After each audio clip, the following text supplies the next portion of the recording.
In the heart of India, where the sacred rivers Ganga, Yamuna, and the mystical Saraswati meet, lies Prayagraj, a city steeped in history and devotion. Every 12 years, it hosts the Mahakumbh Mela, the world's largest spiritual gathering. But 2025 is special. This Prayagraj Mahakumbh has come after 144 years, aligning with rare planetary positions that make it even more auspicious. Millions of devotees, saints, and travelers from across the world are coming together at the Holy Triveni Sangam, seeking purification, enlightenment, and a connection to something greater than themselves. This is Prayagraj Mahakumbh 2025, a once in a lifetime celebration of faith, tradition, and the timeless spirit of India. Join us as we take you on this extraordinary journey. So hey guys, me and Nishchal sir, we are going for the Kumbh Prayagraj trip. So first of all, this trip is going to be a journey of a lifetime because, and most of it, I'll be recording this vlog in English because I have never done that before. I'm only doing this because the future generations, I don't know which language they will understand. Probably it is going to be English language only, probably, because they may be settled in some other countries. I don't know. So this vlog is for the entire humanity. This vlog is for the entire humankind, for all the people who are living everywhere in this world. So this vlog is for them. And our journey to Prayagraj begins. And the time is 5 p.m. We are starting from Lucknow. We'll reach in about 5 hours. This is a bike journey. People said that the days are becoming harder and harder, which with 2 crore to 3 crore people coming every day to Prayagraj. Let's see how it goes. So our journey begins. So our captain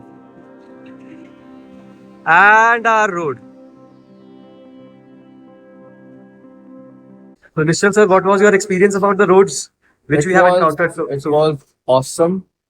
Whatever we are seeing on Instagram is not real, my friends. I'm telling you that it's just fake reviews that we are getting on Instagram. We have traveled from Lucknow right from 5 p.m. and right now it is 8:35 and we have reached a place named as, like, we have passed Kunda.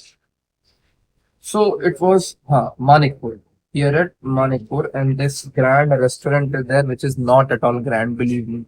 This Bawarchi is not at all vegetarian. We have only non-vegetarian options, and on the name of veg, we have only paneer, paneer, paneer, paneer. That's it. So we have ordered some fried rice.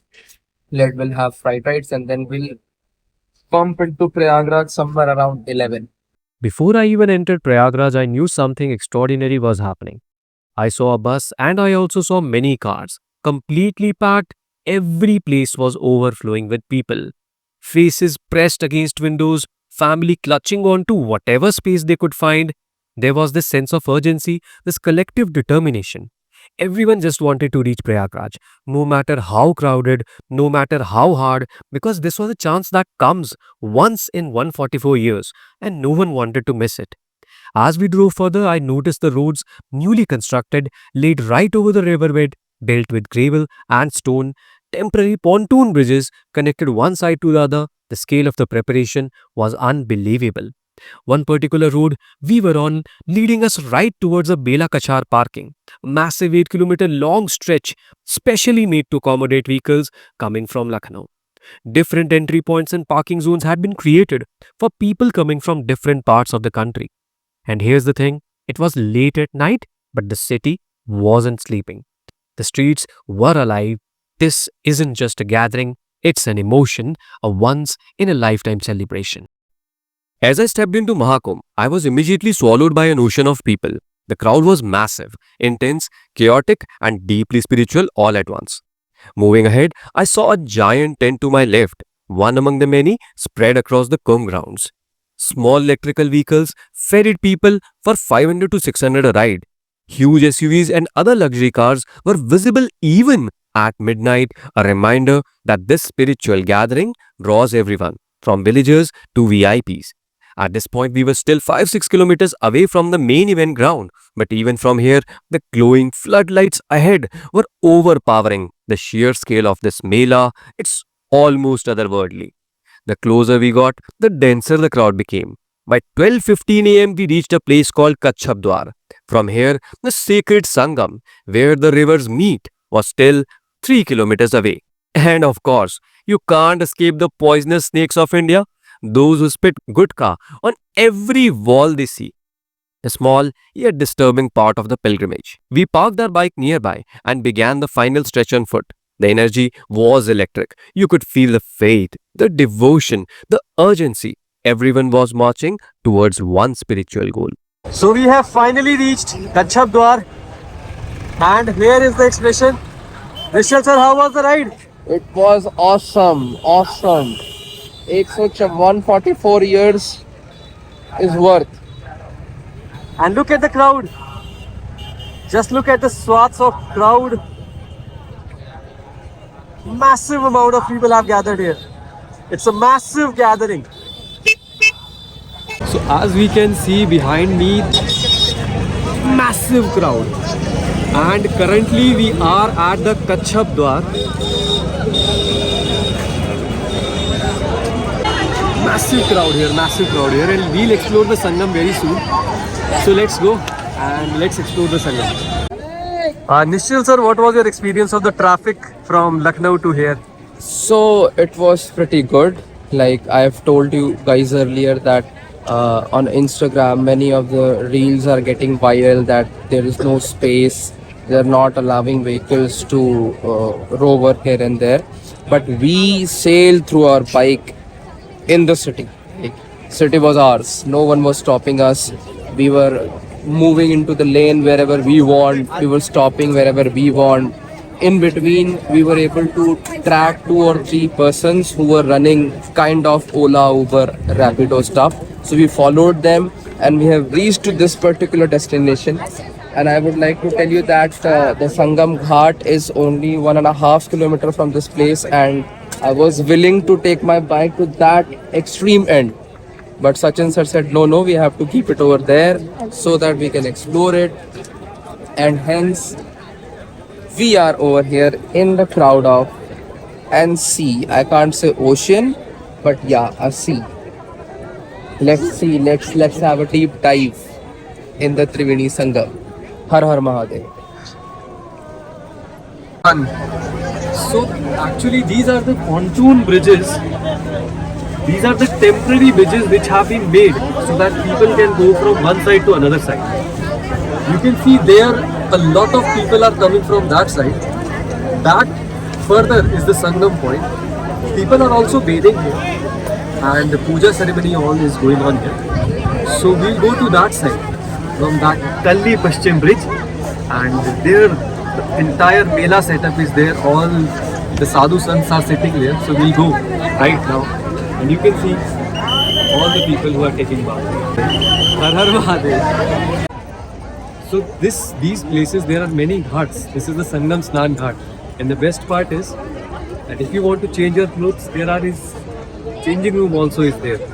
So you don't have to worry that you have to change like in some room or something like that. And that is the path which we are going to take. That path will go to Sangam.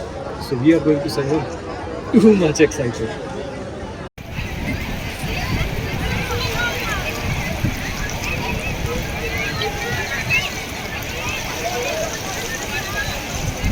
So I am at Sangam Nose and I'll be recording this in Hindi. तो सबसे पहले मैं संगम में स्नान लेने जा रहा हूँ मेरे पिताजी के लिए, जिनका 3 वर्ष पहले देहांत हुआ था। दूसरा मैं लेने जा रहा हूँ अपनी माता जी के लिए। तीसरा मैं लेने जा रहा हूँ अपने भाई और अपनी वाइफ के लिए। और चौथा अपने सारे रिश्तेदारों के लिए, मेरे चाचा जी के लिए, भैया के लिए, दीदी के लिए, मासी के लिए, बुआ के लिए। मैं सभी के लिए जा रहा हूँ संगम में स्नान लेने के लिए। और पापा खासकर आपके लिए है, क्योंकि मैं आपके लिए यहाँ पे स्नान लेने जा रहा हूँ और आशा करते हैं कि आप तक ये पुण्य पहुँचेगा। मैंने एक दिन मिला था और उसी के लिए मैं यहाँ पे आ गया हूँ। तो let's this is for you पापा। चलो जाते हैं।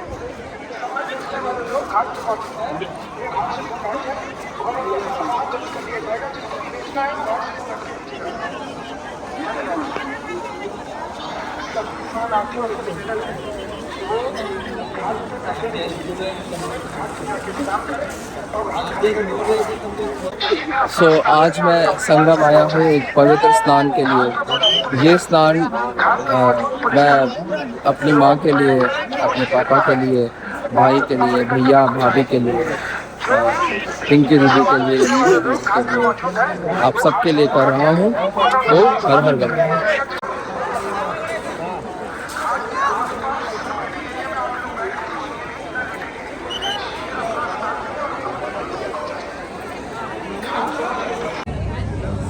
So we finally had Snan at the Sangam Ghat. Actually, my relatives had went there and they said that it was impossible to take a bath at the confluence of the two rivers, the three rivers. But we went there.